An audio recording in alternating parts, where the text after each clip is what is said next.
नमस्कार मित्रों। स्वामी जी के साथ यात्रा करते हुए हम काफ़ी आगे निकल आए हैं। स्वामी विवेकानंद की कोलंबो जाफना होते हुए स्वदेश वापसी होने पर उनके सम्मान में जनता उमड़ पड़ी। ऐसा लगा 15 जनवरी 1897 को कोलंबो की धरती स्वामी जी के आगमन मात्र से पवित्र हो उठी हो। वहाँ की हिंदू जनता को स्वामी जी ने हिंदू धर्म के मूल अर्थ को समझाते हुए कहा, ईश्वर को अनेक नामों से पुकारा जाता है मगर ईश्वर एक है। 26 जनवरी को पंबन में भारत भूमि की पवित्र धूलि पाकर वे आनंदित हो उठे। रामनद के राजा स्वामी जी के स्वागत में आए। उनके सम्मान में उत्सव का आयोजन हुआ। कोलंबो के समान यहाँ भी स्वामी जी के सम्मान में जनता ने मान पत्र पढ़ा और राजा साहब ने स्वागत भाषण दिया। इस सब प्रक्रिया से गुजरते हुए स्वामी जी भावुक हो उठे। राजा जी का स्वागत भाषण सुनकर स्वामी जी बोल पड़े, हमारा पवित्र भारतवर्ष धर्म और दर्शन की पवित्र भूमि है। यहीं बड़े बड़े महात्माओं और ऋषियों का जन्म हुआ है। यहीं संन्यास और त्याग की भूमि है और यहीं, केवल यहीं आदिकाल से लेकर आज तक के मनुष्य के लिए जीवन के सर्वोच्च आदर्श का द्वार खुला है। स्वामी जी का जिस तरह सम्मान हुआ, इतिहास में ना इससे पहले और ना अब इस तरह किसी सन्यासी का देशव्यापी स्वागत सम्मान हुआ। इस आनंद उत्सव को देखकर स्वामी विवेकानंद ने कहा, ये आनंद उत्सव भारतीय सभ्यता का कायाकल्प करेंगे। यह बदलाव न सिर्फ भारत के लिए बल्कि विश्व भर के लिए महत्वपूर्ण होगा।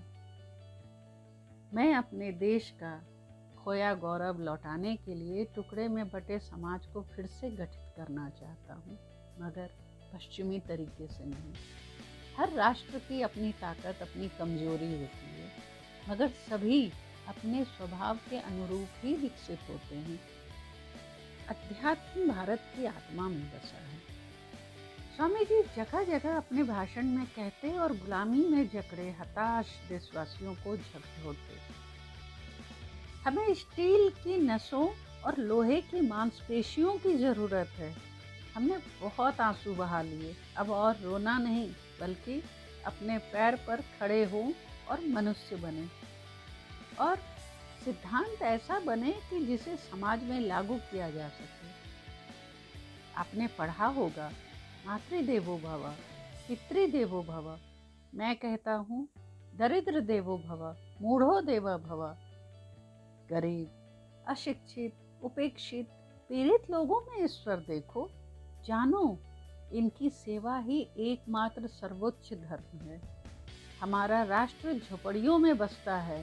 बिना इन गरीबों की स्थिति सुधारे विकास का मतलब बेमतलब है। दूसरों के प्रति अच्छे कर्म करना धर्म है, नफरत करना पाप। आत्मशक्ति और मानवता धर्म है, दूसरों को कष्ट पहुंचाना पाप। आत्मशक्ति और मानवता धर्म है तो दुर्बलता और कायरता भी पाप। स्वाधीनता धर्म है, पराधीनता पाप। दूसरों से प्रेम करना धर्म है, संशय से घिरना पाप।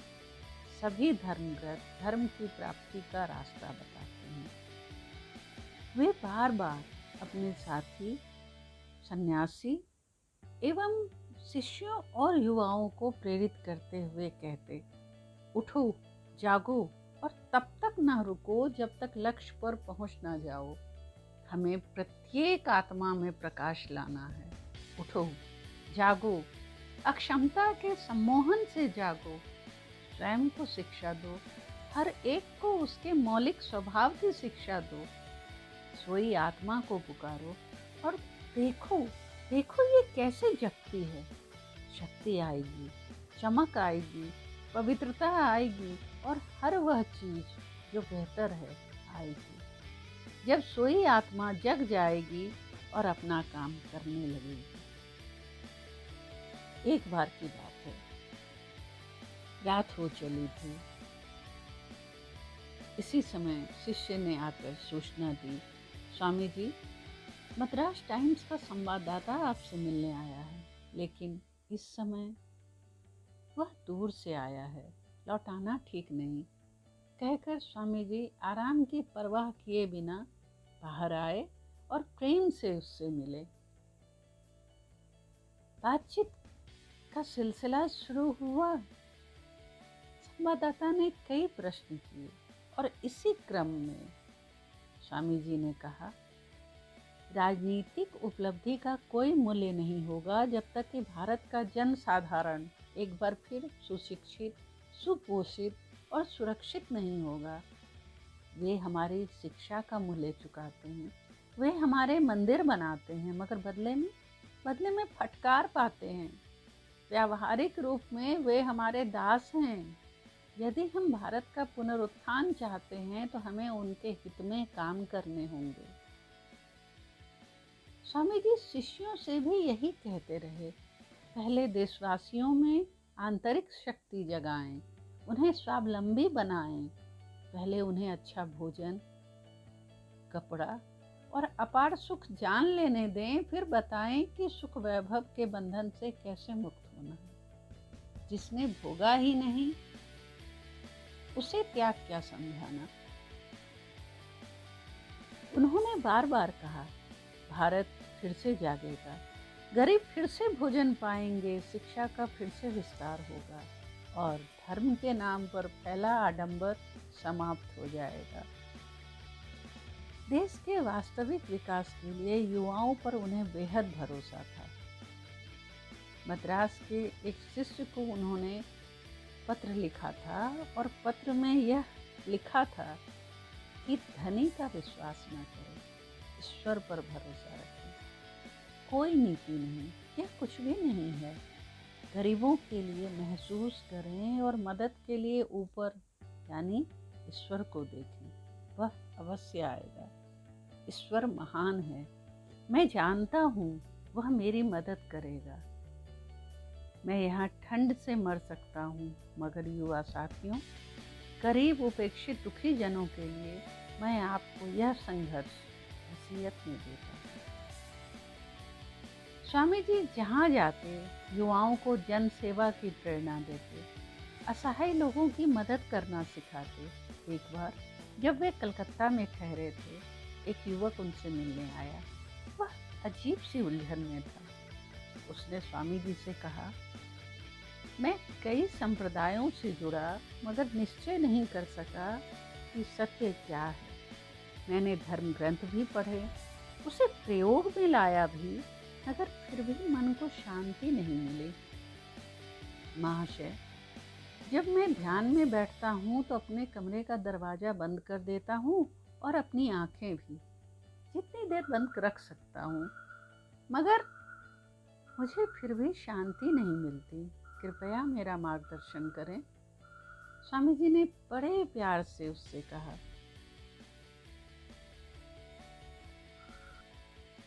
मेरे बच्चे, अगर तुम मेरा कहा मानो तो सबसे पहले अपने कमरे का दरवाज़ा खोलो और आंखें मूंदने के बदले चारों ओर देखो। वहाँ तुम्हारे मकान के आसपास सैकड़ों गरीब और असहाय लोग रहते हैं। अपनी योग्यता के अनुसार उन्हें बेहतर सेवा दो। कोई बीमार व्यक्ति जिसकी देखभाल करने वाला कोई नहीं, उसके लिए तुम भोजन और दवा लाओ, उसकी सेवा करो। ऐसा व्यक्ति जो खा नहीं सकता, उसे खाना खिलाओ। जो अनपढ़ है, उसे पढ़ाओ, क्योंकि तुम पढ़े लिखे हो।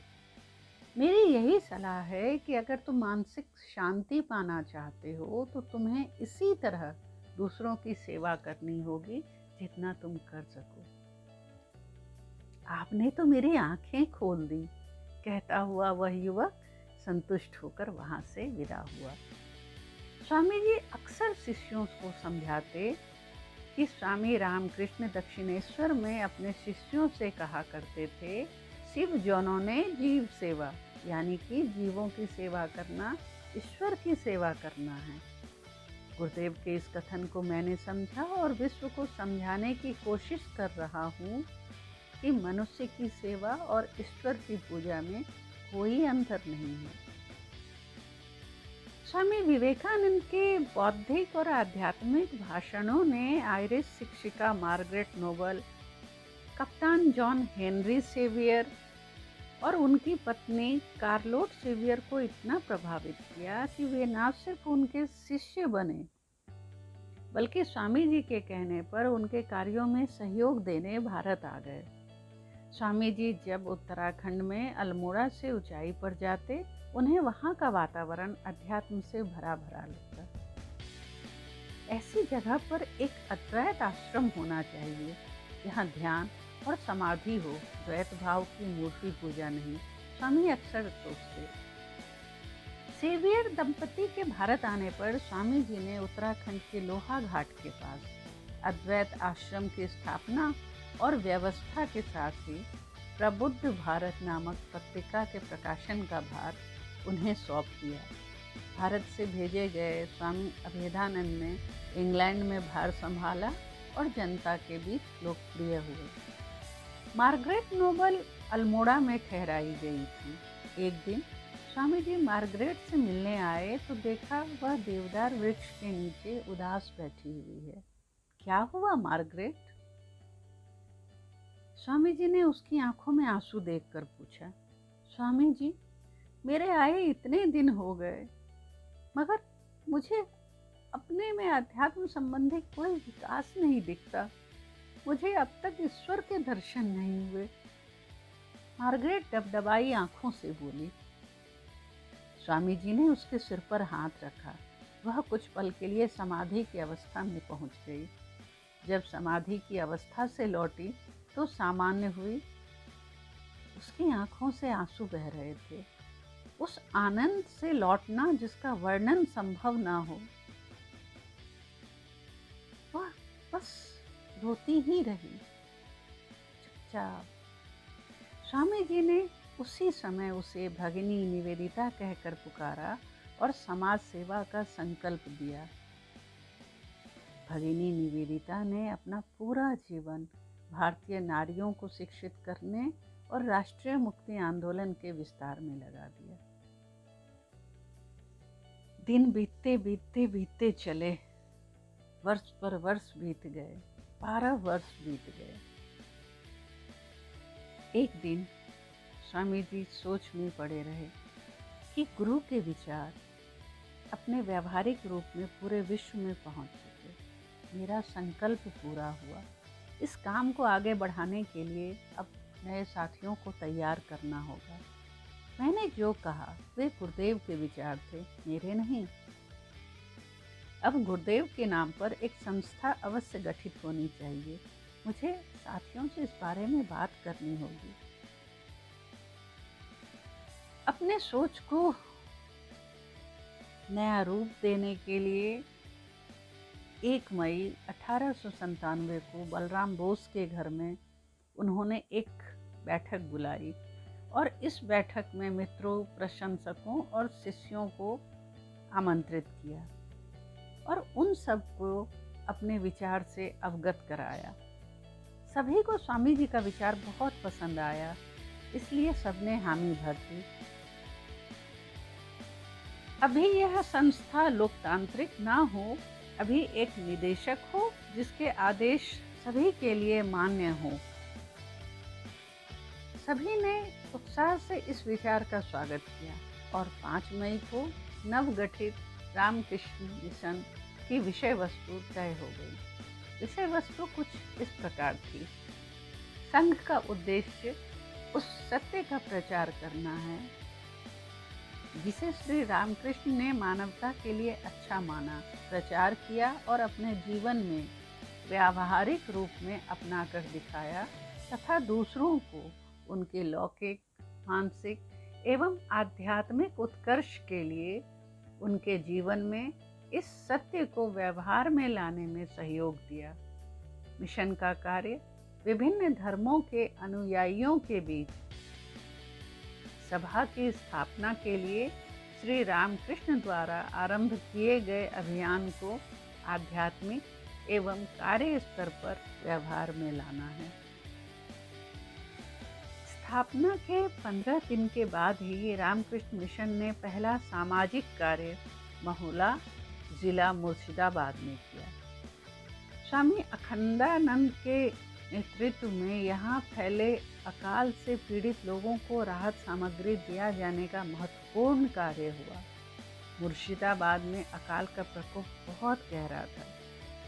स्वामी जी स्वयं अपने साथियों और शिष्यों के साथ जनसेवा में लगे रहे।